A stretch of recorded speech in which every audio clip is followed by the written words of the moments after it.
This landed at a ranch at Corona, New Mexico. The rancher turned it over to the Air Force. Rancher W.W. Brazil was the man who discovered the saucer. What I thought was a star began coming in my direction at a very rapid rate of speed. The unidentified object, which some sources thought might be a blimp, moved slowly down the Pacific coast from Santa Monica and disappeared south of Long Beach. I saw a UFO, and it went down the river, turned right at the United Nations, turned left, and then down the river.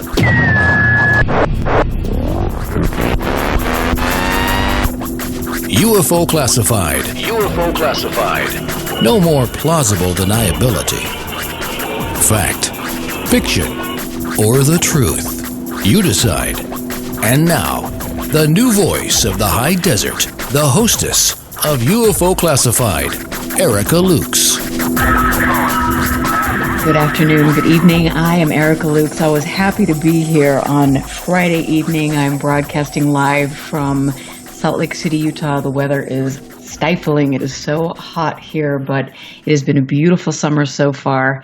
And I hope some of you get the chance to visit Utah. As you know, it is my stomping ground, and I have done considerable research in and around Dugway Proving Ground, not in, but on the periphery of Dugway, and there are many reports that go back decades. I've been collecting these reports. I also now have obtained a library of out-of-print books and research, and I have a library for people to come in and do research, learn about the subject, and hopefully get good information. I feel that this is vital, and that is why I'm here every week. I bring on people that I feel are respectable, that have a lot to offer and a lot to teach all of us. My guest this evening is one of those people. His name is Dr. John Alexander, and he is a retired senior Army officer with decades of experience with a wide range of phenomena. He has traveled to 8 continents, has encountered events that defy explanation. He'll talk about some of those tonight. He has met with shamans in the Amazon, the Himalayas, the Andes, East and West Africa, Northern Mongolia. In Tonga, and this is a beautiful story, he dived in an open ocean with humpback whales, was involved with telepathic experiments with wild dolphins in the Bahamas. A psychic adventurer, he practiced psychokinetic metal bending, fire walking, and caused a white crow to fly for the National Academy of Sciences. He is a founding board member of IRVA. He is the past president of Lands and former SSE counselor, but he is a contributing member. He was at the Society for Scientific Exploration, their meeting in Las Vegas, and I wish that I could have gone to that. Hal Puthoff talked, and there was also a private tour of Bigelow Aerospace. That would have been a wonderful thing. I'm a member of SSE, and if you can, please go look at their website. They provide a lot of good research. The best and brightest minds in the world are part of SSE. Dr. Alexander, after he retired from the military, worked at Los Alamos National Laboratory and served on studies with National Research Council, the Army Science Board, and the Council on Foreign Relations, NATO, and was a senior fellow of DoD University. Dr. Elizabeth Kubler-Ross headed his doctoral committee. His website is johnbalexander.com, so go check it out. I am on there frequently to catch up on his travels, to learn about all of his military expertise and his thoughts and comments on the UFO phenomena. Dr. Alexander, I am grateful that you are here tonight, and I told you before we started the show that I was a little bit nervous having you on. You're the only person that I have ever had on that I am a little flustered by, because you are so no nonsense. You have accomplished so much in your life, and it's a great honor to have you on tonight. Erica, it's great to be here, and no need to be nervous. Thank you very much. I've been somebody that I have watched for years, and I actually had the opportunity to meet you at the UFO Congress last year, where we were both speakers. You were very kind, and you were one of the few talks that I actually listened to, because I think your work is so groundbreaking. you have also had the ability to sit back and watch some of the dysfunction in ufology, and I know that serious scientists and people that are looking into this don't typically come forward in the UFO community because of the disinformation, because of the gullibility, the naivete of some of the people, and some of these cult-like figures who emerge to a status where they can influence people. What are your thoughts on ufology in general? Sounds like you pretty well covered the topic for us. Yeah, no, I think you really did. The one other thing I would add is a slide that I use in all of my presentations and talk about not only UFOs, but near-death experience, psychokinesis. You talked about interspecies communication, all the things in the bio there. And I think the mistake that is generally made is to try and isolate each phenomena and look at it independently, when I think they're all interrelated, and that human consciousness is a core piece of whatever those terribly intricate relationships are. And so you've spent considerable time and you've had experiences that most people in their lifetime will never have. And you've been lucky to have your beautiful wife, Victoria, there. She is, from what I am gathering, very sensitive to some of the phenomena. Oh, yeah.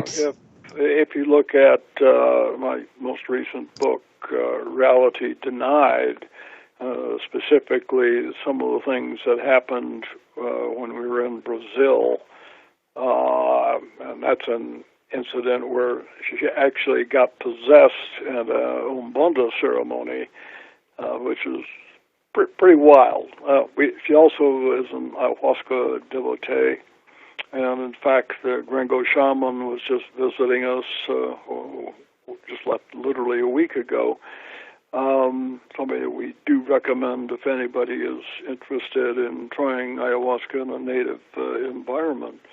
But yeah, we have seen some pretty interesting things happen, and that's why the subtitle is First-Hand Experience with Things That Can't Happen But Did. And I love this book. I'm looking at it right now and holding it in my hand. And you talk about Chris Bledsoe. And that Chris is a dear friend of mine, and I know you have been with him when you've actually experienced things. And I believe that there was an incident where Victoria was also walking, and you noticed her gait change. Yeah, it came back. We can come back to the incident. We had just come back from, frankly, an amazing incident with Chris that I had observed. But I have seen Victoria on numerous occasions when we're getting kind of hard to describe, I guess, getting close to going into trance, and sometimes it's, conscious effort, other times not. And this was one of those that were not. We were in his, what was then Chris's backyard. He's now moved, but you probably heard about the burning tree. There was a most amazing tree there that literally caught fire from the inside, and there seemed to be some healing properties, and people would, send material. But it was, again, early evening, but dark, and walking towards that, and seemed to have some influence just by being in the immediate vicinity of the tree. And you had a sighting with Chris as well that was very profound. Could you recount that for us? Sure. For those who don't know, Chris has this terribly long, intricate tale of things that had happened, and I had heard about it, and I had interviewed him for several hours. We went down to where he lives.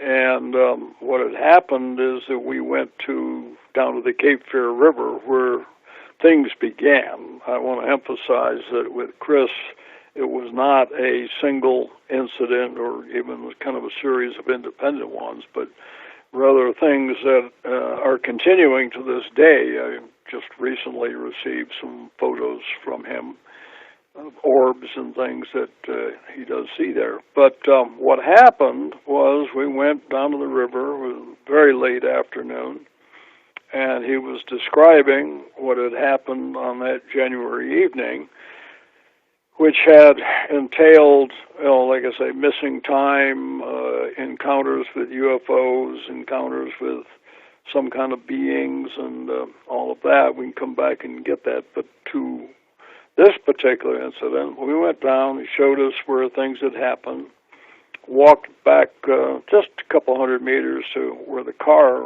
was parked, and Victoria and his daughter were in the back seat talking, and we were leaning against the left front fender of the car, and Chris is describing where certain things had occurred, and all of a sudden he goes, "Oh, I think they're here." And with that, something within about 10 seconds, this thing just pops into view and goes zipping off. And from my perspective, it was the temporal relationship between him saying, "I think they're here," and just a few seconds later, I mean, it wasn't sometime later, it didn't fly in, so it wasn't a misidentification of an aircraft passing over. There were those, and we could clearly see what they were. But again, what got my attention, and the reason that I put so much faith in it, was it happened to me. It also tended to, in my view, and a lot of credence to some of the very, very remarkable things that he indicates happened to him.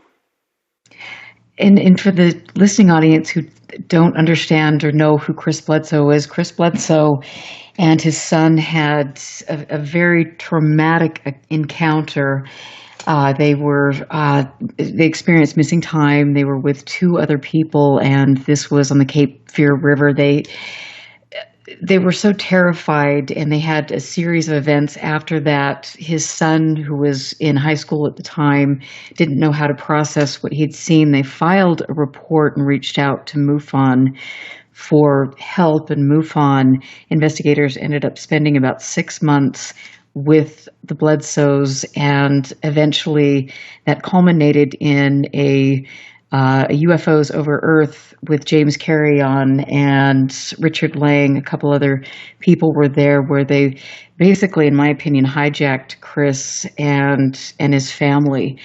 And I had Chris on my show a couple years ago, and I heard about that experience, and then to know that they were so traumatized by the initial event, they were reaching out for any understanding with this, and MUFON failed, and nationally went on a stage and ridiculed them. His son, as you know, John, was very, very traumatized and went through a great deal after that event trying to process that information. What do you think of the way MUFON handled their interaction with the Bledsoe family? Well, I think it's basically tragic, as you have outlined. I know he was definitely not very happy with them. Now, in fairness, when you initially hear about the story, and it is long, and it is involved, and it employs multiple phenomena, and so much so you go like, how can this possibly be true? For instance, he was, after they had returned to the house, and his backyard then was several acres, saw something outside, went out, and was chased by some kind of entity, and ran away, and finally got caught, and turned around and said mentally, "Okay, you got me," and said telepathically, the entity referred to him and said, "You don't understand. We're here to help." And then Chris Jr. showed up, entity disappears. The next day at about noon, Chris realized that he had not taken his medicine.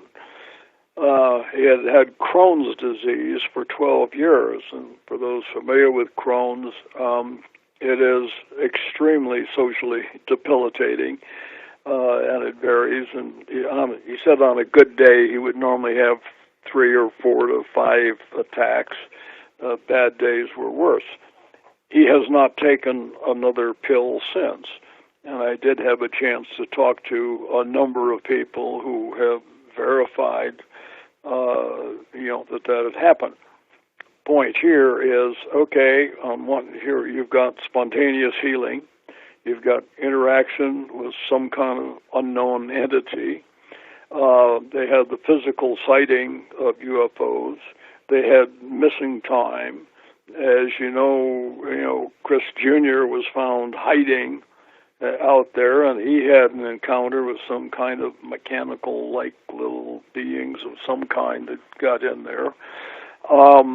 Just so many aspects to it that, it does stretch credibility. And again, the thing that got my mind was that, when it happened to me, and then you got to go, whoa, there is something here.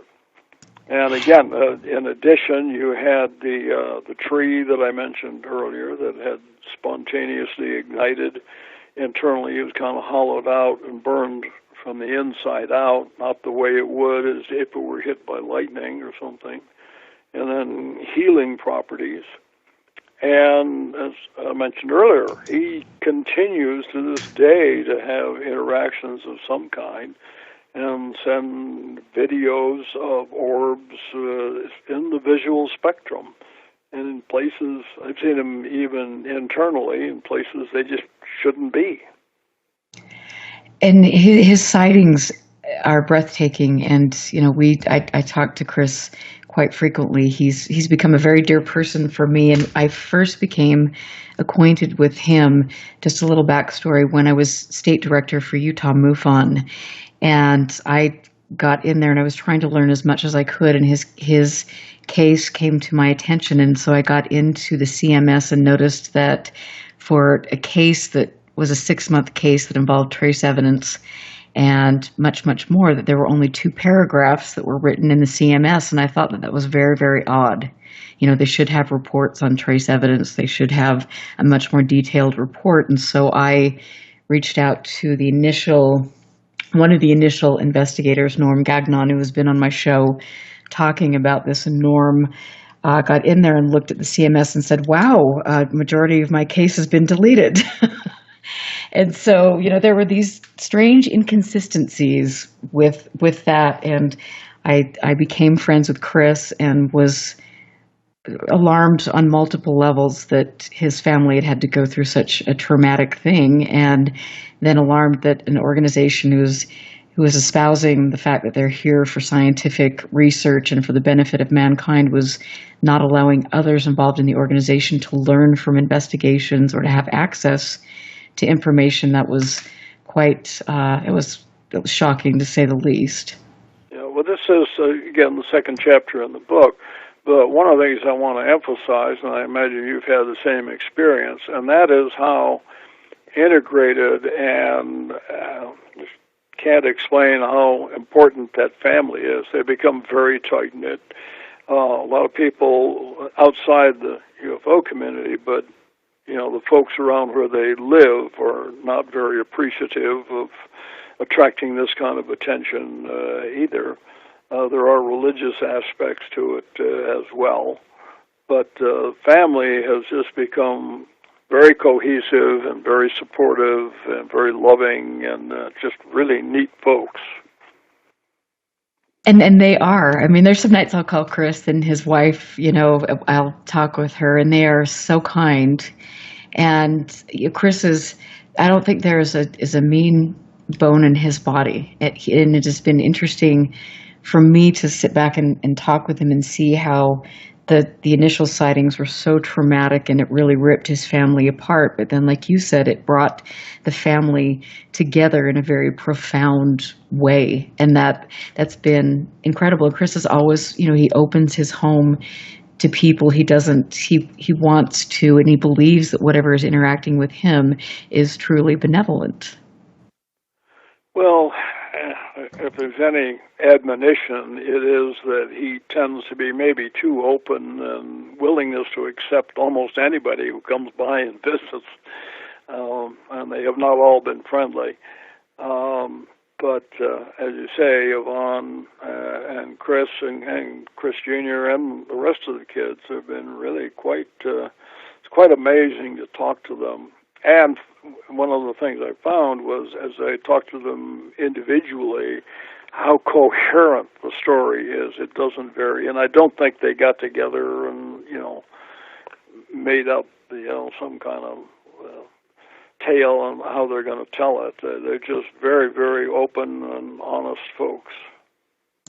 And that is really something. And you bring up a very good point, the fact that there are people who can surround you that don't have your best interests at heart, and they're trying to exploit you or maybe perhaps use you for some notoriety. And since Chris is such a kind person, I'm sure that that's happened. Yeah, quite sure I'm sure yes. It happened. Yes, that way. And so amazing case. It is an amazing case. And we've got about 3 minutes before break, but I just want to throw this out there. When you look at Chris and his family's experiences, and then you look at Skinwalker Ranch, you've got positive, and then you hear negative accounts of what took place at the ranch and in the Uinta Basin. I'm very curious to get your thoughts, and if you could just briefly, before we go to break, just give us a little soundbite of what you think the differences are. Between Skinwalker and what? And Chris Bledsoe's experience. Well, the different, and one of the things I have asked Chris is whether or not the phenomena are focused on the area or on him. And he does think it has an affinity for him personally, even though we saw some things that definitely happened in the area. He has moved now, and these things continued. And I did take some interesting pictures. He was visiting out here in Nevada, and we went up on Mount Charleston, kind of screwing around with UFOs, and did get some interesting pictures there. There are several, and I've used these in some of my presentations, where we're taking pictures with flash at night, and you find an awful lot of stuff that just shouldn't be there. And I can't wait to hear more about that. I am Erica Lukes. I am honored to be here tonight with Dr. John Alexander. The best is yet to come. We're going to take a quick break, and we will be back. Stand by. This is UFO Classified with Erica Lukes. Erica Lukes. The phone lines are open now at 702-425-9230. That's 702-425-9230. Worldwide callers use Skype name KCOR Radio. More UFO Classified. UFO Classified with Erica Lukes on the KCOR Digital Radio Network. After this. It's great. The all-new KCOR Digital Radio Network. Great. Please make a note of it. It's great. Good afternoon, everyone. This is your captain. I'd like to welcome you on Jackpot Airlines Flight 1610, service to Lost Wages. They say what happens in Vegas stays in Vegas. Well, apparently, they need a reality check done Vegas style. Vegas, Vegas, Vegas, Vegas. Tune in Wednesday nights, 9 p.m. Pacific, 12 a.m. Eastern, for Reality Check, hosted by Jessica Johns, exclusively on the KCOR Digital Radio Network. Biggest star in the world, bigger than Britney and Christina put together. If it's happening on the Vegas Strip, you'll know about it here first. You are a dirty little fun haver. Join Jessica Johns as she explores and goes behind the scenes of what's hot and what's not. From the best entertainment Vegas has to offer to national celebrity gossip. That's crazy. Absolutely crazy. Jessica has her finger on the heartbeat of the city, and she's waiting to share it with you. Reality Check, hosted by Jessica Johns. Wednesday, 9 p.m. Pacific, 12 a.m. Eastern. She does Vegas right. Yeah, baby.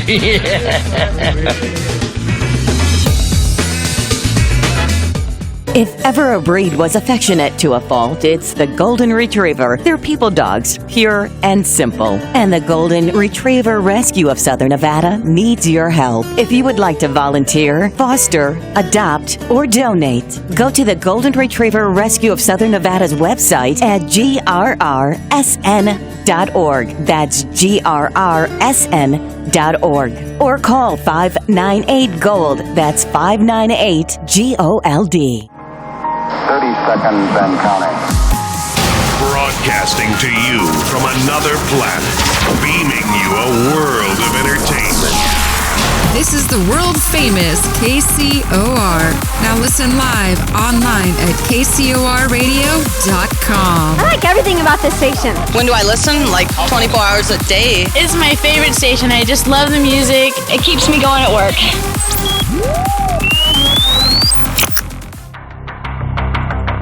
Friday night, 9 p.m. Pacific. Jump onto the Celestial Highway and travel at the speed of light. Into hyperspace. Hyperspace. Hosted by Solaris Blue Raven. She navigates you through the cosmic tides of mysticism into the world of covert technology, UFOs, mystical sciences, and the world of unforeseen forces. You get to really sort of enjoy a bizarre ride. Listen live, Friday night, 9 p.m. Pacific. For Hyperspace, the one show that blows the whistle off our government black ops projects. Hyperspace, hosted by Solaris Blue Raven. Exclusively on the KCOR Digital Radio Network. Want to take a ride?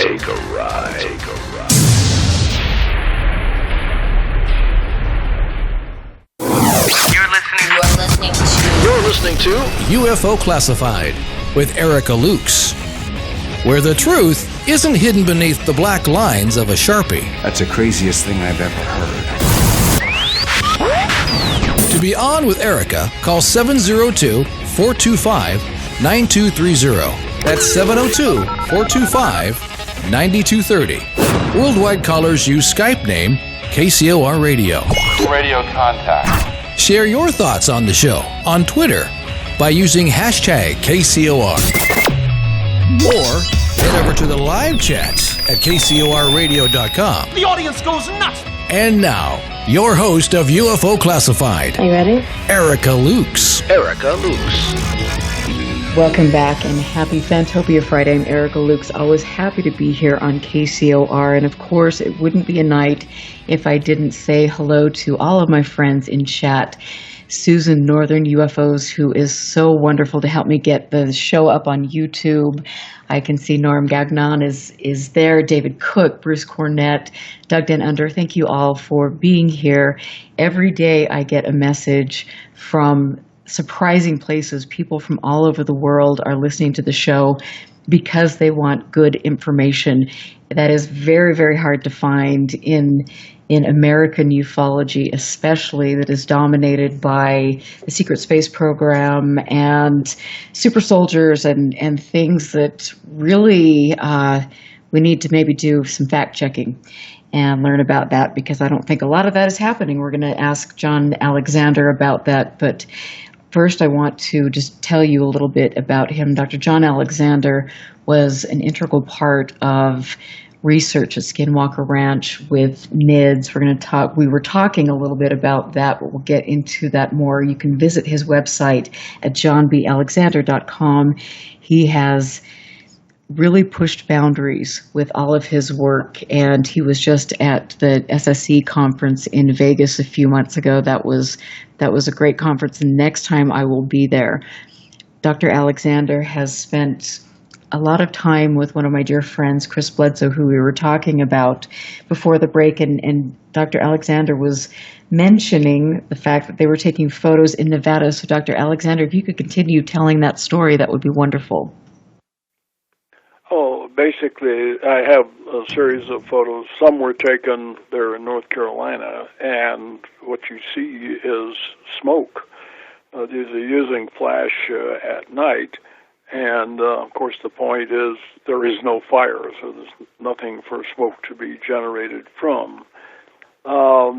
here in Nevada, he was out with some friends, and we were around literally trying to attract UFOs. We had been told stories about how they are curious and playful and whatnot, so we were actually taking balloons and attaching chem lights to them and setting them adrift. And it's interesting, as I was taking a number of these pictures, the ones that are taken just a few seconds apart, there are times when it's perfectly normal, again, this is using flash at night, and others where you have apparently orbs or things of that nature that definitely weren't there, but nor do I think they were reflections of dust particles or anything like that. And it's interesting, and there's so much debate. Unfortunately, a lot of the people that are talking about or debunking some of this have no idea what they're talking about with regard to that. So that's interesting that you mentioned the smoke, the mist, like the orbs that you don't believe are dust particles or camera artifacts. So that's interesting. When you were with Chris, did you have any sense of this being harmful, of anything that you should be concerned about? Well, no. Short answer, I guess. No, everything that we experienced was very positive. I can't explain a lot of it, but certainly nothing indicative of a negative influence of any kind. There are rumors, or we've heard now with To the Stars Academy and the work of Dr. Gary Nolan, that there is the sentiment that being in close proximity to the phenomena does have physical and psychological effects on people. What do you know in regard to that?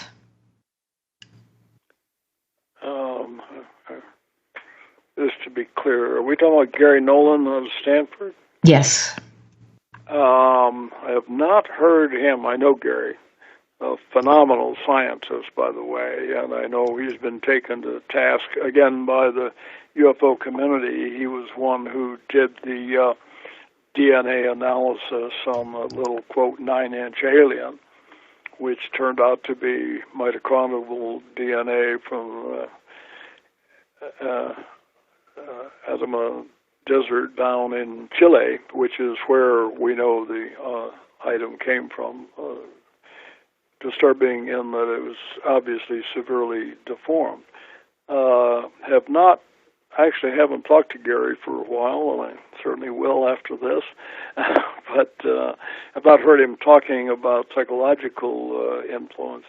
To be fair to him, he's actually pretty new to the field in general, because came in from a hard science background and very skeptical, and has been, as he said, brought up to date by talking to a number of us who've been kicking around for a few decades.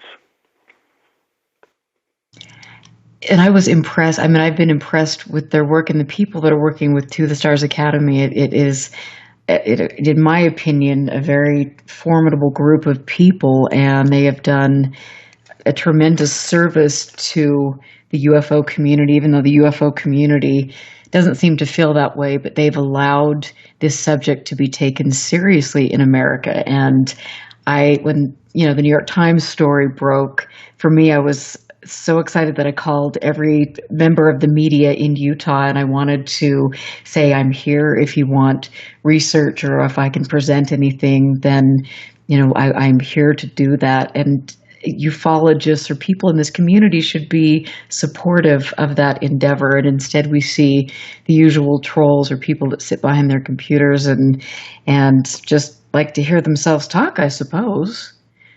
That happened with Dr. Nolan. I know most of the people, not all, but top-notch folks in general, hard scientific background, interested in the area. Might surprise me. One of the things that I mentioned, I gave a presentation at the SSE meeting. I was actually the host for the meeting, and I followed Hal Puthoff. Hal gave a talk about work that they had done and To the Stars and all of that. What I suggested, and there is an article that has come out that I did write, and suggested if we're going to get any place, that's actually not the way to go. I think what is required is something like the Human Genome Project on steroids. I think the funding, Human Genome took 9 years and about $3 billion. I suspect we need about 2 orders of magnitude more, meaning more about 300 billion to tackle this. And importantly, I don't think it should be done in isolation. I think that what we have to do is get cooperative ventures with multiple universities and research institutions involved in sharing data. I do mention, the government involvement, which they've actually only got a very small percentage of the data. Some of them are critical. What they bring to the party are some very advanced sensors and some brain power, but you also have the propensity to classify everything. And it is only a tiny, tiny fraction of the events that are going on. You must remember, this is a global phenomena. It's happening all over and has been happening from time immemorial. And, I just don't think we ought to be looking at it in isolation. And I don't either. I mean, you look at the work of Dr. Jacques Vallée, who has a beautiful book, Wonders in the Sky, that he did with Chris Arbeck. They go back and give us historical accounts of this, and it's the same type of phenomena. People have different wording, different descriptions of it, but this has been interacting with us since the beginning of recorded history. And it is interesting to see how, I think, especially in the United States, we have marginalized the subject. We've made it laughable. And I want to ask you, what role did the United States government have in making this subject such a circus, if any? Well, I talk about this, and I've been criticized some. I say the government's been telling you the truth, and that's the good news and the bad news. The point has been more that most of the research that's done, and particularly in recent years, is personality dependent. I actually ran a study similar to the DIA one, albeit 30 years ago. Again, in my SSE presentation, I had a slide that said, here's what we knew then, here's what we knew now. The point is, almost everything that they have listed as findings are things that we knew 30 years ago, so not much has advanced. Some interesting cases, certainly the Nimitz case and some of those that have become known, add bits of data to it. But the last paragraph of my UFO book says, whatever this is, it is terribly complex and possibly more complex than we could know. And I don't think we're even at the point of asking the right questions yet. And what we need to do is encourage best and brightest to get involved. Unfortunately, something that you pointed out was that media tends to, by and large, treat it as a joke, and it is not, shall we say, career-enhancing, meaning it's not good for people to become attached to the field without engendering stigma. And I can give an example from Scientific American on my own, if you wish. But it is one of the reasons why really good scientists, some of whom are interested, say, keep me informed, but don't use my name. Isn't that unfortunate? I mean, it's just mind-blowing, and I would love for you to share your experience. Oh, mine specific, I was, as you mentioned, second career was at Los Alamos National Laboratory. We were doing work on non-lethal weapons, and interestingly, Scientific American was taking umbrage with the generic field, when you would think that it's like the ICRC, International Committee of the Red Cross, which we thought were into life conservation. But anyway, they did a couple of pieces on me specifically, and the way they attacked was to say, John Horgan in an editorial said, well, since I believe things of which most scientists were highly skeptical, therefore my judgment must be questioned. And it was, again, UFOs, and it also covered near-death and some of these other things, had nothing to do with the story, but it was a specific ad hominem attack. Got the same thing from the Bulletin of Atomic Scientists, by the way, or something very similar. They said I would make a good character in a science fiction novel, but I shouldn't be trusted with other people's money. I can't imagine. I can't imagine how hard that has been for all of you. I mean, Dr. Putoff, Dr. Davis, some of the people that have been in the field for a long, long time. Paul Smith, who I had the pleasure of meeting a couple months ago, but just to go against the grain and really research important topics like this, and doing research that we know other governments from all over the world are doing. Why in the world are we so behind in America when we know Russia and China are looking into this and researching this?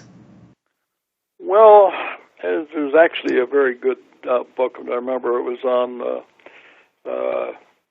remote viewing studies, East and West, and Ed May and a group got together, and they actually had scientists from Russia who had worked in the former Soviet Union. And we found out that their problems were very similar to ours. And it gets, the fundamental issue is belief system. And we come from a Western belief system that is purely mechanistic. We assume that everything is physical.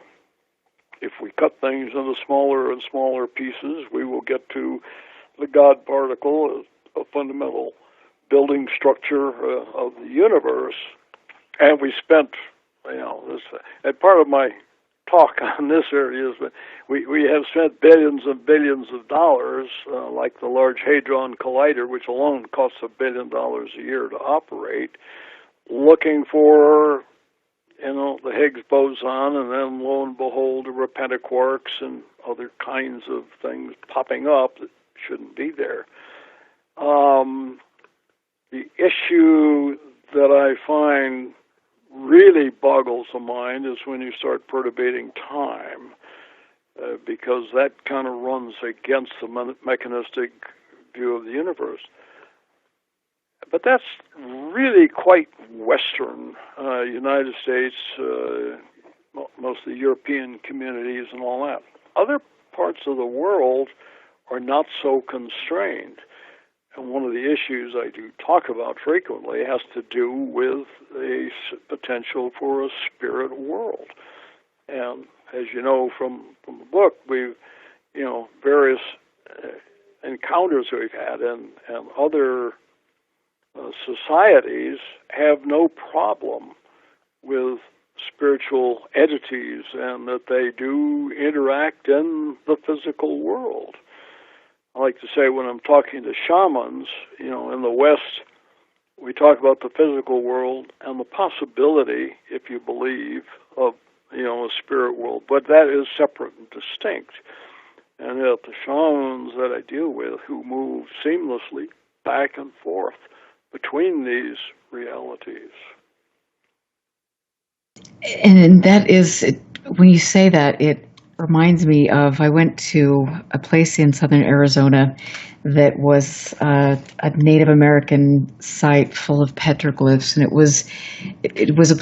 is a place where there have been very serious scientists from all over the world come to conduct research, and it's not a location that is given out. But I remember being there and just having this feeling that indigenous peoples understood the importance and had a reverence for this, and they created sacred spaces where they knew this was, like a place like Skinwalker Ranch or Hessdalen or the Yakima area. This was a sacred space, and so we needed to have reverence for that space, and we just don't seem to do that anymore, or specifically in America. It depends on who you mean we are, which is very difficult, and particularly with the current circumstances. I like to talk about things we've experienced in Brazil.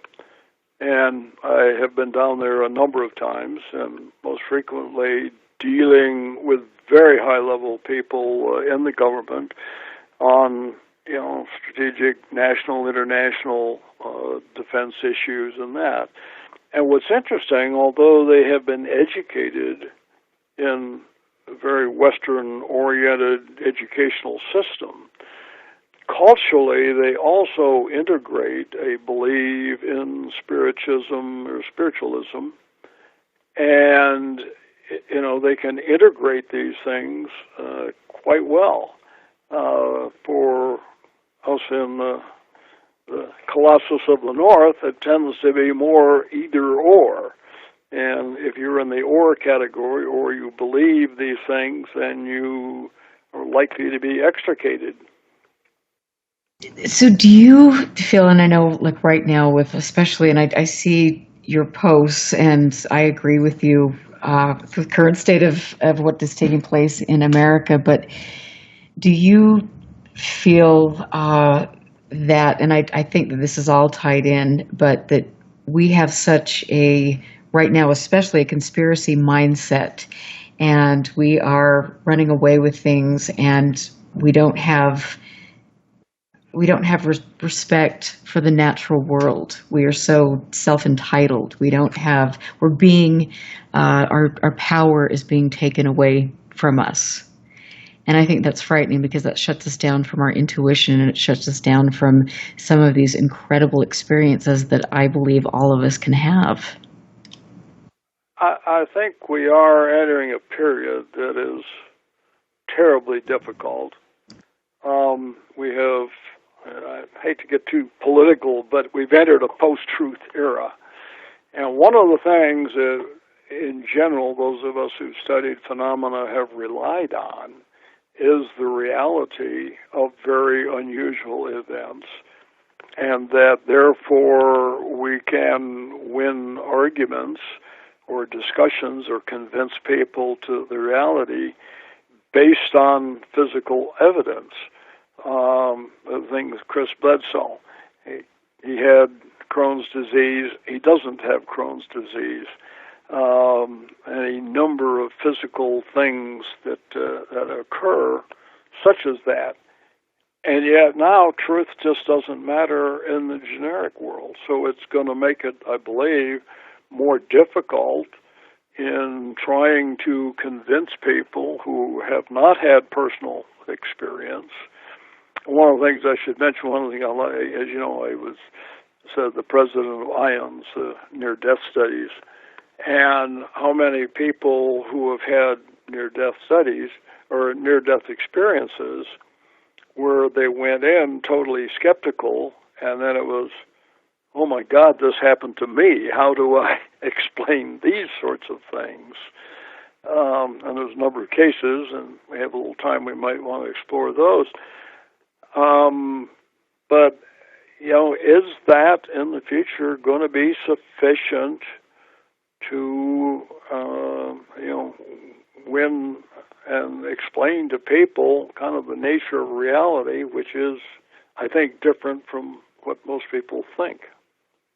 And I absolutely agree. And I definitely see that trend of disempowering us. And I think that is running rampant in the UFO community. Instead of really talking about personal experiences and looking at the work of SSE or Hesstal and some of these people or organizations that have conducted important research, we are getting into this conspiracy theory, the secret space program, all of these things, and we are being led down a dangerous path, and it doesn't, we no longer have the ability to center ourselves and to make connections and to see this, and so you're correct. Seeing, from the highest levels of government, intentionally causing people to lose confidence in the various organizations and the organizational structures, which is absolutely critical to holding a democracy together. What holds us together is confidence, and confidence in the organizations and the structures that we put together. We have that undermined. And I have to agree with you that you certainly see that in what you're calling a UFO community. Yes, and it's becoming more and more prevalent. And I with the last MUFON conference, to see the people that MUFON chose to represent quote-unquote science, and it was really disturbing to me. And I will say that when I go on the speaking circuit and I'm giving lectures, I'm sure, and you feel the same way, we are with some people that aren't doing this for the greater good of mankind, but I hear that music, and we're going to take a break. You can visit John Alexander at his website, johnbalexander.com. Check out his book, UFOs, Myths, Conspiracies, and Realities. It's incredible. It's along with Reality Denied. Those are must-haves. I am Erica Lukes. We will be back. Listen very carefully. This is Houston. Say again, please. Houston, we've had a problem. This is UFO Classified, live every Friday night, 4 p.m. Pacific, 7 p.m. Eastern, exclusively on the KCOR Digital Radio Network. The truth is out there, just waiting to be discovered. And now, if you will, accompany me on a journey to the future. For more information on the host of UFO Classified, Erica Lukes, upcoming guests, as well as links to the past shows, visit her website at ufoclassified.com. UFO Classified. UFO Classified. This is KCOR Las Vegas, home of the Digital Radio Network, broadcasting from a shack just south of Area 51. Wait, that doesn't exist. This is the KCOR Digital Radio Network. Now for the news.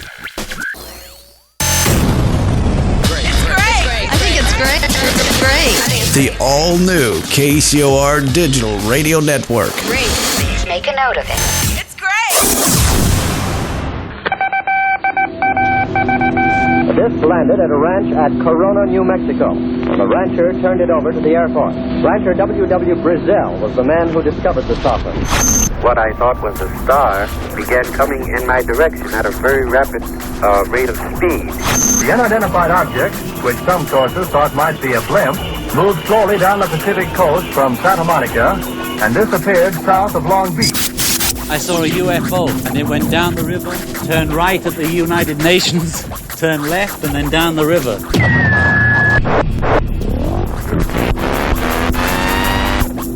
UFO Classified. UFO Classified. No more plausible deniability. Fact, fiction, or the truth. You decide. And now, the new voice of the high desert, the hostess of UFO Classified, Erica Lukes. Welcome back to the second half of UFO Classified. I'm Erica Lukes, happy to be opening up the evening on KCOR Digital Broadcasting Network. I want to thank my producer and station owner, Tina Marie, for giving me a great platform. I respect her. I trust her. It is wonderful to be here. And as most of you know who listen, I pay, as I've done since the start of my show, to be here to broadcast. I do that because I feel it is incredibly important that we get good information out there. Sometimes I feel like I'm spinning in the wind because there is such a big machine working against truth, that a machine that is taking personal power away from us. And I feel that that needs to be addressed. And my guest tonight, Dr. John Alexander, is addressing that. That is why I knew he was going to be incredible.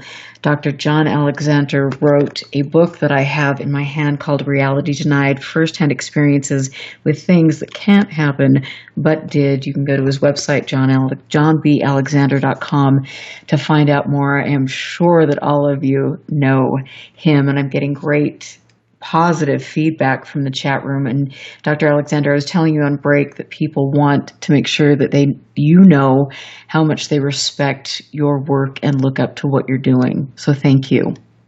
Yeah, certainly appreciate that. I can show you a few scars too. But you handle all of this. You let it roll off your back. I mean, one of my favorite interviews of all time, or YouTube videos that you can find where you were debating Stanton Friedman with Sheehan as the moderator. I mean, that was classic, and I love the way that you just presented yourself and you presented the facts, and that was the way it was. Well, it was, shall we say, a challenge. Actually, Stan was not supposed to be the guy I was debating with, but Steve Bassett had set that up and then failed to show up, and because it was at the IUFOC, and they were going live and pumping it out, Stan's really good. I mean, I really respect his research. He did a great job. I'd say he's formally retired now, but we didn't always agree on the analysis, but he did a great job in hunting details down. And he is, I've spoken with him at different conferences. He's been on my show. He's a delightful person. And I have to say, whether you agree with some of his findings, he's always been very kind to me and always willing to give me information, and I appreciate that. But the two of you in this dialogue, that was priceless, and I encourage people to get out there and watch that. And that's interesting to know that Bassett was supposed to be there but bailed out. Yeah, he just didn't show up, and Stan was able to step up with no notice and do a very credible job. That is incredible. And I want to go back to, because I think this is a really critical topic right now with kind of the post-truth reality, some of the things that are happening with our country, with the world. We've heard in different interviews, one specifically that George Knapp did with Harry Reid, and Harry Reid was talking about the fact that funding was cut for projects because of this ultra-conservative, this Christian fundamentalism in our country, and that basically certain people shut down funding. What has your experience been with regard to that? That is not unique, unfortunately. I'll digress to the remote viewing program. We had similar experiences there. Where you had again, it was very similar in that Congress was interested, certain individuals were, and supportive. And we did run into the counter-arguments that said, that may be feasible, but you can't do that because that's the work of the devil. In the UFO case, it was some high-level folks stepping in and saying, you should not be doing that because you're interacting with demons. And those of us on the scientific side say, no, there's physical reality and is worth exploring. But you do run into folks at very, very high levels. Well, you're seeing it play out right now and with other political issues where clearly religion is playing a key part in the decision-making of a secular nation. And it's concerning to me. I've been doing a lot of research on this, and this has been going on, as you know, for decades, if not longer, and people don't realize how insidious this is and how, in my opinion, this has really taken a foothold in ufology, because we are seeing a lot of people that are very alt-right, kind of this neo-Nazi agenda that is popping up, whether people realize that's what's taking place, that is what's taking place, and we have to be very careful and critical of information that we are getting with regard to this, because I fully believe we're being manipulated. And the answer is you are. I mean, that's one of the problems. As you know, some of my slides that I give out or use in presentations have pictures of various books. Won't go into those, but say there are no lower limits to crazy. And by that I mean you can come up with the craziest thing imaginable, demonstrably false, and often have the biggest following.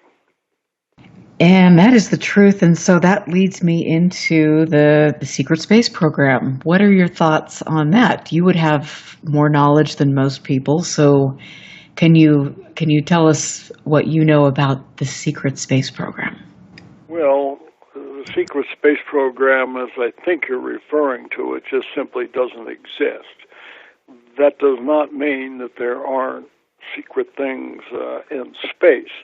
I think most of that has to do with sensor systems, and specifically how good they are, what their collection capabilities are, and that is something that rightfully deserves to be classified and remain so. But the ridiculous stuff, and I guess UFOs, this conspiracy reality came out in 2011, and I have a quote in there from one of the more infamous folks about how the U.S. had been flying, not only reverse engineered, but actually flying alternative energy, interplanetary missions since the 1960s. And I've always pointed out, in fact, I have in there something called the $10 trillion challenge, I think it is. And that is that if we were able to reverse engineer a craft, which I do not believe, but if that were true, the issue is not that you have a cute little widget that flies around. It would be that you have a fundamental, understanding of some energy source that we do not have that could supplant the petrochemical ones and would just change everything, certainly the geopolitical dynamics of the world. So to think that you'd reserve it to go off to Mars or wherever, Zeta Reticuli, pick your destination, just makes not an iota of sense. Nor does the counter argument, well, it's being suppressed by the oil industry. No, that doesn't work either. It was what you were mentioning earlier about the advent and almost complete takeover by conspiracy theorists. And that is, I wish I could stand on the top of a building and scream this out, because to me, I have done, I spend at least 30 hours a week researching things and looking in places that have nothing to do with the UFO community, because I think you find the best information there. But to look back and see how easily we are manipulated, and in my opinion, there's so many good people that have had profound experiences, and they are looking for answers. They're looking for a community, and they're not getting that, and that bothers me. And I want to know who's behind it. Why are they manipulating things? I don't see it as a nefarious cabal or something who's behind it. I think it has to do, getting back to what we discussed earlier, the belief systems that So with the fundamental understanding that, only things material can exist, that consciousness does not impact, that consciousness and the brain are synonymous, which I do not agree with. But when you take onto that, it's a kind of a logical progression as to how you get here. These things just can't be, therefore it isn't. I mean, think about Sherlock Holmes, kind of a classic example. As he does his rudimentary analysis, therefore, Watson, it is, because these other things can't be, we have eliminated. Well, what if you couldn't eliminate them? Which I argue in many of the cases, and that's the thesis of Reality Denied, is you can't eliminate them. They did happen. And that's profound. And I think, for me, I want to personally, because I've been so besieged with some of this, just this ugliness in a field that is, it takes you away from some of the things that you talk about and some of the profound experiences that you've had. And Reality Denied, highlights that. But this wonderful journey of self-exploration and pushing boundaries and understanding that there's more to life than what is right in front of us, than what is black and white. And that's important. And I want to say that I really truly feel that as much as we wanted to look for a sense of community and belonging, at the end of the day, this is about our own personal experiences.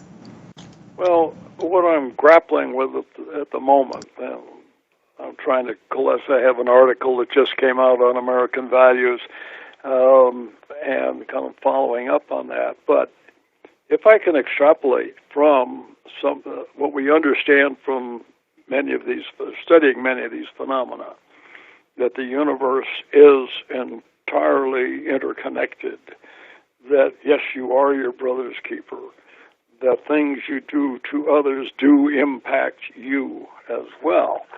If you take things like the current debate on immigration, which is really, keep the others out, and then you eventually, at a spiritual level, find out, they are you. It gets to be almost mind-boggling. And that is exactly right. It is very alarming and disheartening for me to watch, especially with women's rights and some of the things that are taking place there, and how we've single-handedly stepped back about 50 years with all the progress that we've made. But that's unfortunate, and I hope in this exploration process with the UFO community and all of this that maybe we can step forward. And I hope to do that. I know you do as well. And I want to go back. I want to talk about, because this, to me, since I'm from Utah, of course, Skinwalker Ranch is a big topic for me, and this has held interest for people all over the world for a long, long time. So can you please explain for some of the people that don't really know about Skinwalker Ranch when this all took place, when NIDs was founded, and who was responsible for that? Who was responsible? So how was NIDs? To Bob Bigelow, who obviously bought the ranch and had funded NIDs. Well, first of all, of course, it wasn't Skinwalker Ranch until after NIDs stopped being there. It was an area that has had phenomena occurring decades to millennia as well. And is not just confined to the geographic boundaries that were, laid out by surveyors for that ranch. The point was that the phenomena that occur there are just mind-boggling and no simple thing. Again, my book has a chapter on it. There's an entire book out called Search for the Skinwalker by Colin Kelleher and George Knapp that spends the entire book looking at the kinds of just mind-boggling phenomena that did occur while we were there. And some of it happened, otherwise. One of the things I developed in looking at that is a concept that I call precognitive sentient phenomena, PSP, meaning that there was something in the area. When I say precognitive, it knew how we were going to respond to a certain situation before we even had it presented to us. Sentient, there's no doubt that it was smart and phenomenological beyond all expectations. And it, whatever it was, don't know how to describe it, it was in control. We were always responsive. We would start doing experiments. We would instrument, and, based on the things that we saw. And then it, again, the PSP, would go, oh, you'll like that? Try this, and you would get something totally different. This is reminiscent of the trickster, the Cocopelle pan. There's been names for it, throughout history and virtually all mythology. And it appears that maybe it's not a myth. So there were different experiences that, you obviously, Hal Puthoff was involved, Kit Green, Dr. Colm Kelleher, Bob Bigelow. There were other people, Dr. Bruce Cornett, people that were involved in studies at the ranch, Dr. Jacques Vallée, but also it was apparent that all of you did research with the surrounding areas, which I think is important. So, like you say, that whatever was taking place was not isolated to the ranch. And I think that's something that the public doesn't quite grasp.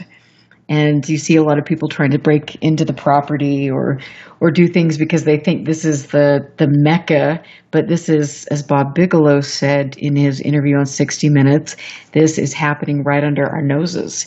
And so this isn't something that is, we can go anywhere and have these types of events.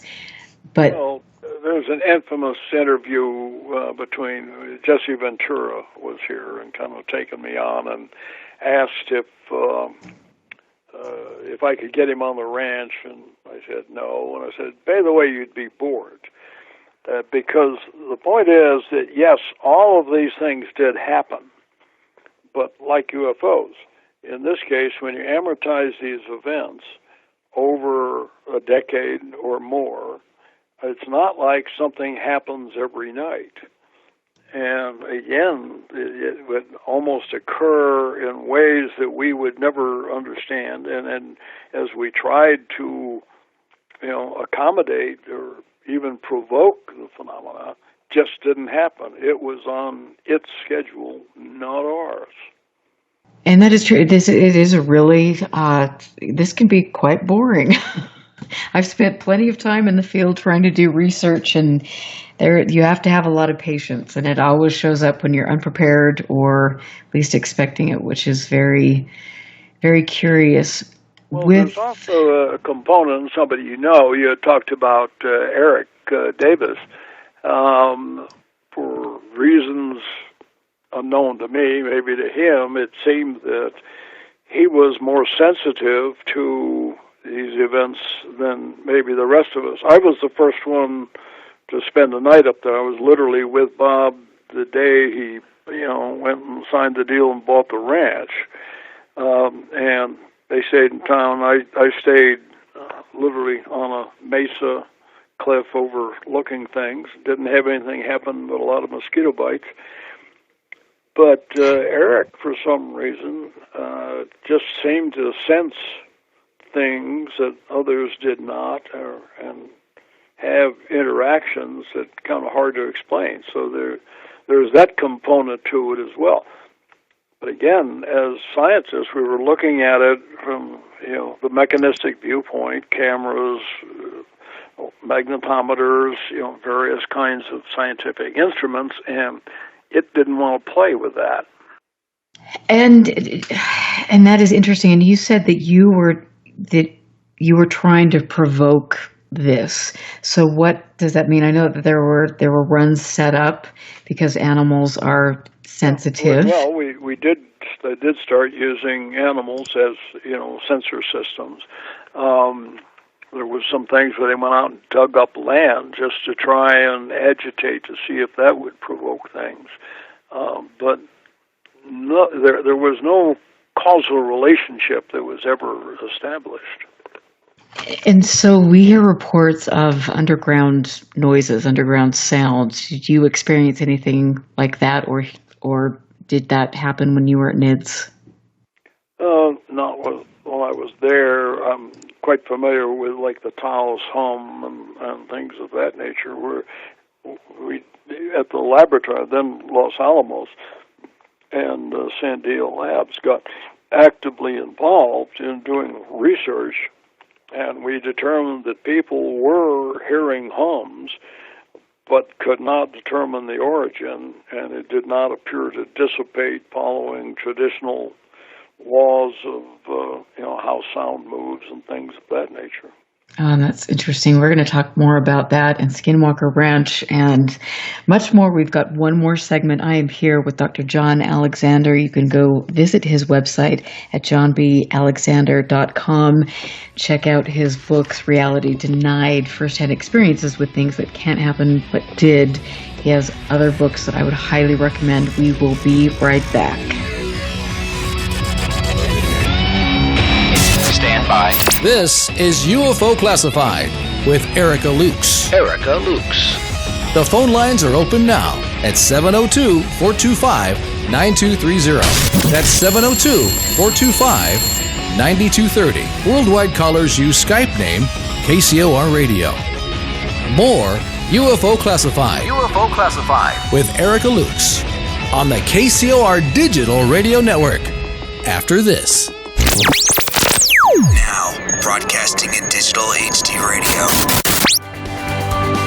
One of the planet's most powerful antioxidant products is here for you to enjoy.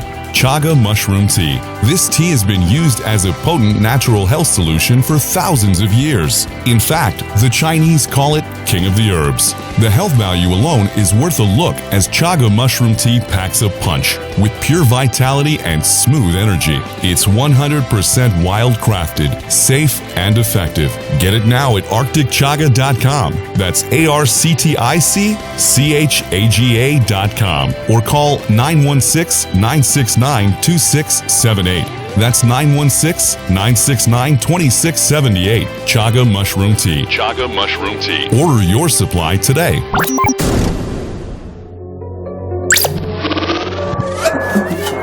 In the shadows, a voice cries out. Evidence that you're not alone. You said my name. What is your name? Proof that the living and the dead coexist. Or do they? Every Wednesday night, 6 p.m. Pacific, 9 p.m. Eastern, join writer, producer, and paranormal investigator Greg Bakken on Ghost Box Radio as he explores, interviews, and investigates evidence alongside some of the best in the paranormal community and beyond. 6 people killed. Ghost Box Radio, Wednesday nights exclusively on the KCOR Digital Radio Network, because the dead don't sleep. Ghost Box Radio.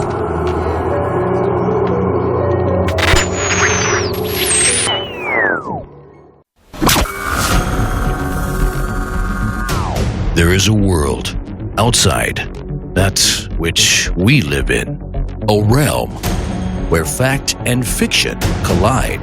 The Paradigm Matrix. Hosted by Willie Miranda. Every Friday night at 6 p.m. Pacific, 9 p.m. Eastern. The Matrix is everywhere. It is all around us, even now in this very room. The 1-hour show that will surely leave you hanging on the edge of the rabbit hole. The Paradigm Matrix explores a universe of topics from UFOs, cryptozoology, conspiracies, as well as all things paranormal. Enter a world of the twisted and deformed. Friday night, 6 p.m. Pacific, 9 p.m. Eastern. The Paradigm Matrix. Exclusively on the KCOR Digital Radio Network, where fact and fiction collide. This is the world-famous KCOR. That's the only station I listen to. You're listening to UFO Classified with Erica Lukes, where the truth isn't hidden beneath the black lines of a Sharpie. That's the craziest thing I've ever heard. To be on with Erica, call 702-425-9230. That's 702-425-9230. Worldwide callers use Skype name KCOR Radio. Radio contact. Share your thoughts on the show on Twitter by using hashtag KCOR. Or head over to the live chats at KCORradio.com. The audience goes nuts! And now, your host of UFO Classified. Are you ready? Erica Lukes. Erica Lukes. Welcome back to the last segment of UFO Classified. I want to thank everybody that listens to my show. I am amazed at how many messages I get from people from all over the world who are sharing experiences, who are listening to the show, who understand that there is credible information out there and we are going to find it together. Thank you for your support. I am here tonight with Dr. John Alexander, and he has done extensive research in remote viewing, in psychokinesis, in interspecies communications. He has spent a lot of time up at Skinwalker Ranch, and that's what we were talking about before we went to break. Dr. Alexander, welcome back. Thank you for being here. When you were at Skinwalker Ranch, you were talking about some of the sensor systems, and I mentioned the animal pins, the bait pins, where you would put animals to see if you could kind of goad the phenomena into presenting itself. What else did you try to get interactions? The animals were actually more of a sensor system to see if they would alert to things. That wasn't a provocation per se. A provocation was to bring bulldozers in and scrape the land and see if we could, have some kind of phenomena present. And again, it was never, as far as I know, anything that looked like a causal relationship. If A, then B would happen or something.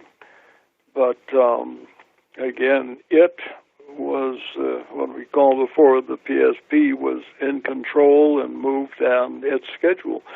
And then actually, before the ranch was sold, I think that as NIDs was shut down, actually things seemed to be dying down, and it always happens when you least expect an incident to occur. So we hear so many negative things about Skinwalker Ranch, and there is a myth out there that the researchers that were there didn't want to go back on the property because whatever this was would follow them home, and there were negative effects. Can you talk about that? I'm not at all familiar with that. And it's interesting how some of these myths get out there and take hold. And I know Skinwalker is such an amazing story, but some of these things get out of control.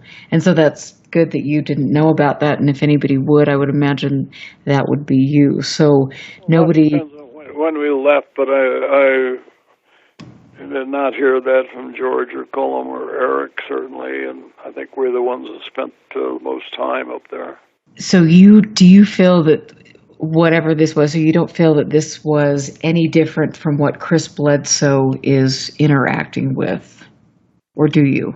That's a big leap. I hate to make causal relationships, and it gets into the problem that we have in studying all of these phenomena. I think there's a interrelationship of some kind, but to say that there are causal relationships or specific interactions, I don't think we can do that. And that's one of the reasons I say I don't think we're at the point of asking the right questions yet. Right. Part of the problem is that we deal with these things and criticize use the word, but stovepipes, i.e. we look at only UFOs, only poltergeist, only psychokinesis, only near-death experiences, to the exclusion of other things. And in the UFO, I guess, again, in my talks I said, I don't even know what you mean, because how do you define this? Because we've got little balls of light that float around. We've got hard craft more than, a mile or two across, and thousands of variations in between. So which ones do you include and which ones are excluded? Right, and I think that especially those of us who don't have degrees or we're not scientists, we try to put things in boxes. And I think, you see different organizations, we're only investigating UFOs and we're excluding all the other data. And that is really just stupid, in my opinion. Because we know, and I know as somebody who I've had experiences my whole life, and I don't know where the paranormal begins or ends, or, what you're describing is a truism. It just is across the board. And you're using a perfect example in and of yourself, what is and what isn't normal. I think one of the words we should do away with is paranormal, because these things are normal to some extent. They are just different from the kinds of things that we interact with on a daily basis, in most cases. And what you're describing in and of yourself, there are people who seem to be far more sensitive to these sorts of experiences than others. And you mentioned in one of our first segments, you had asked Chris, did he think this was location-specific or person-specific? And I've heard a bit of both, and I know that there are antennas who seem to attract this activity, and it's really curious. So where do you begin to research that? Especially when there is not a lot of funding being put into research at all. Oh, no, you just hit on one of the critical issues in the area. We mentioned earlier, looking for the Higgs boson with Hadron Collider, we're talking $17 billion. My best guesstimate, and I've checked with others and they tend to agree, if you look at the study of phenomena all over the world, all phenomena, you're probably looking at maybe $10 million a year, which is minuscule compared to what we're looking for from the hard scientific perspective. And I think people just do the best they can. One of the issues that you raised earlier, attending a conference and saying, who is represented as science? I think some of them are well-meaning. I think many of them are way outside their bounds of expertise and still make proclamations about what is and isn't true. That's why we need, again, my view, to attract the best and brightest and get them involved without risking their reputation, livelihood, or career. And that is a very difficult thing. When I was in Norway and I had the opportunity to spend 2 weeks with Erling Strand from Oxford College, who's spearheaded Project Hestal, and to hear him talk about the very methodical and careful way they had to approach this so they could remain credible in their field and then obtain funding from the government or from private sources. It was very interesting for me to hear that, and people don't realize that funding is a big part of this. And I have to ask you, because I've been thinking about this. We hear a lot about Robert Bigelow and his $22 million contract. But I want to ask you, there have to be other aerospace companies that were bidding for that and that are that are in the game, that want to research this and perhaps profit on it. Do you know some of the other aerospace companies that are looking into this? Oh, I think they aren't. To be clear, I did not know about the bidding process or who was involved, but I've got to believe that the major companies would not touch this with a 10-foot pole.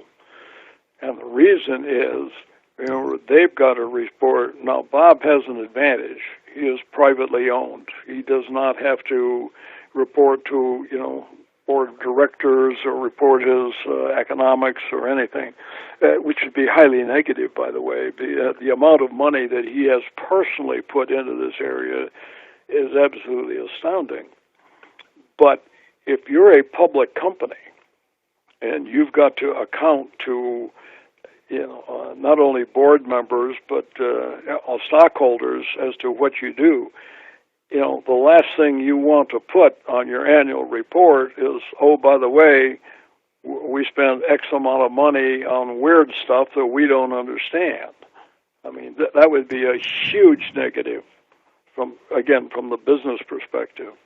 Absolutely, and I think when you look at this with the government involved and all of this, and I've heard you speak about this and how difficult that was to obtain funding, and then you've got the people who they have the narrative that this is evil, demonic, and so they don't want to put funding into it. And I did hear you mention... let me address Blue Book, because that's a classic example, the so-called content of the Colorado report.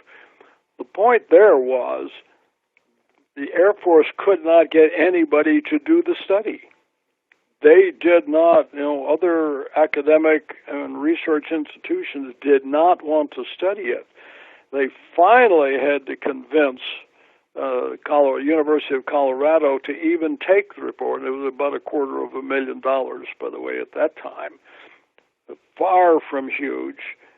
But the point is, nobody wants in. This is not seen from a good perspective, from a business perspective, as a good thing.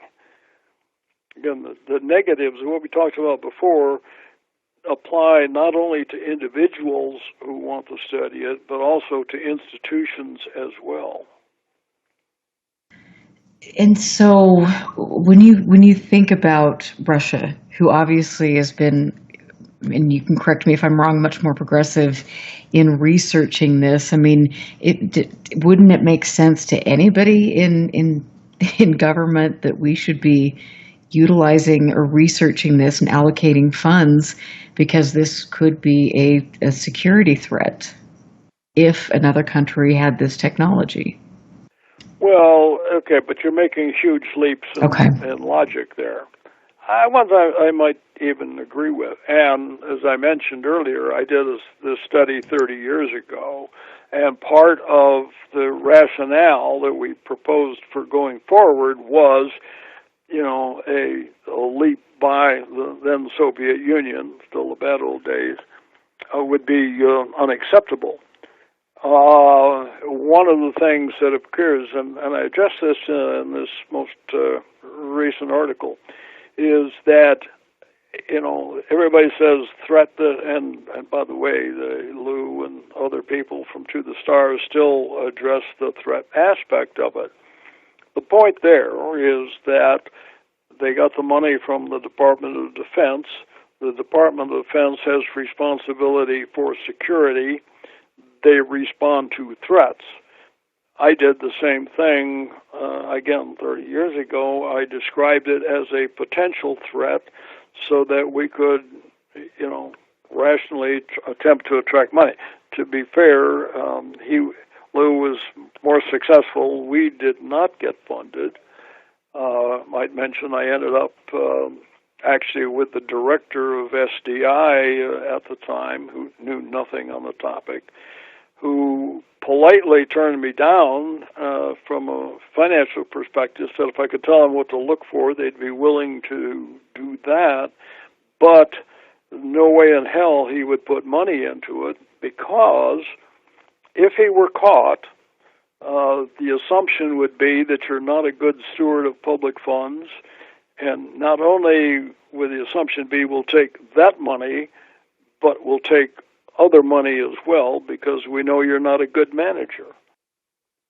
And that is interesting. And I've heard you talk about how the government works, and I heard Dr. Davis talk about this on Coast to Coast the other night, and the fact that 95% of the people don't understand the processes that have to be we need to go through, that you need to go through in order to obtain funding, to conduct research, and how compartmentalized it is. And I think that when you look at all of 95% is it's at probably 99.5%. When I was an inspector general, and I was still a lieutenant colonel at the time, my boss, who was the inspector general for the Army 3-star, actually had to create a school for lieutenant colonels to explain to them how the government works.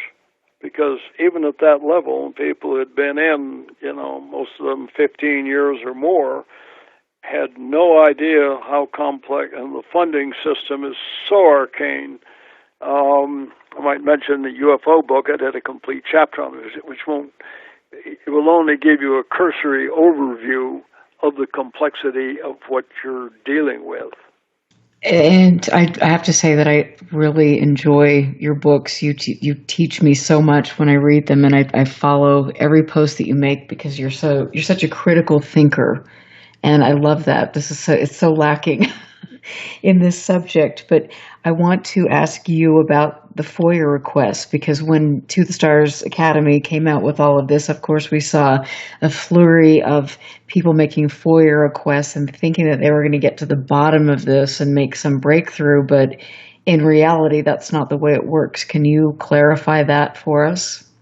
Well, there's several issues to FOIA. First of all, it does not apply to contractors, meaning that anything that Bigelow Aerospace or Bass did is not directly to, it applies only to government agencies themselves. Further, this ain't a front burner item. I mean, the whole FOIA now is not front burner issues, within any agency in the government. They do not select their best and brightest people to go down and respond to requests. There's certain things, probably when you get into legal realms where lawyers are requesting data, that have a bit more analysis and courtesy. But for the requests to get in, and I might mention, I've got some that are still pending. And by the way, I sent one, and I'll tell you, into the CIA asking about certain things. And I said, this is not public affairs. And sure enough, the letter came back and said, well, our public affairs people, and you go like, no. Not at all. But again, FOIA was useful, it was well-intentioned, lots of ways around it, and good luck.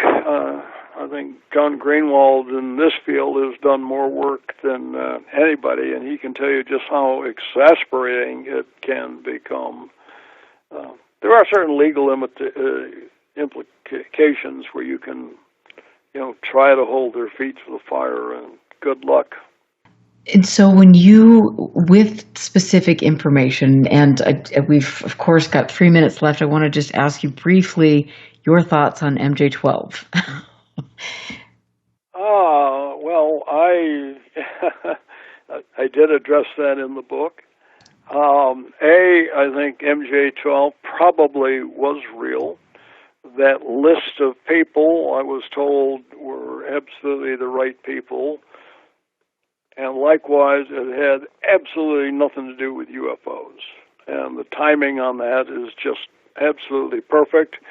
I think what it had to do with was something that only fairly recently came to light, and that had to do with continuity of government. And if you look at the timing and who's involved, it had to do, in my view, with how do you prevent nuclear decapitation of the country. Okay. Surviving nuclear strikes and bringing the government back online.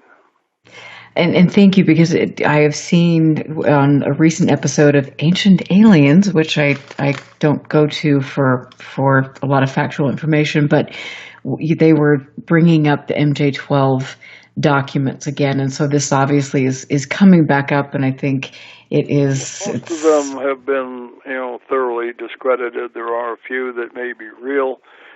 And again, I did have people who I dressed in it say, yep, it's real.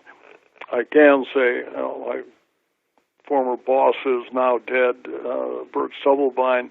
This is one of the few topics that, not MJ-12, but I asked him once about continuity of government.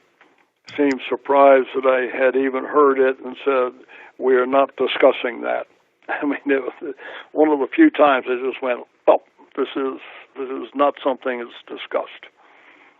And it wasn't, until, I forget when it was, that the Washington Post came up and found that in, White Sulphur Springs, West Virginia, they found this huge underground facility that was there that nobody knew existed.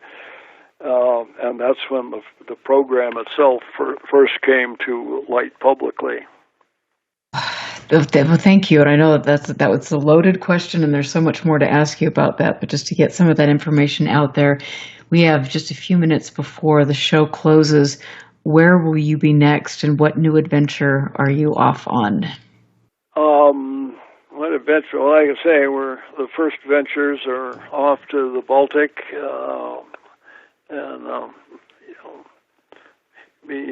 Finland, Denmark, Latvia, Lithuania, Estonia, etc., and coming back, and then going to China and Japan, and hopefully on an archaeological expedition to southern Chile and Patagonia. Unfortunately, that was set up a few months ago, and the snows came early, but not sure what will happen, but if the guy setting it up is correct, this will be a game changer in how we view civilization in South America.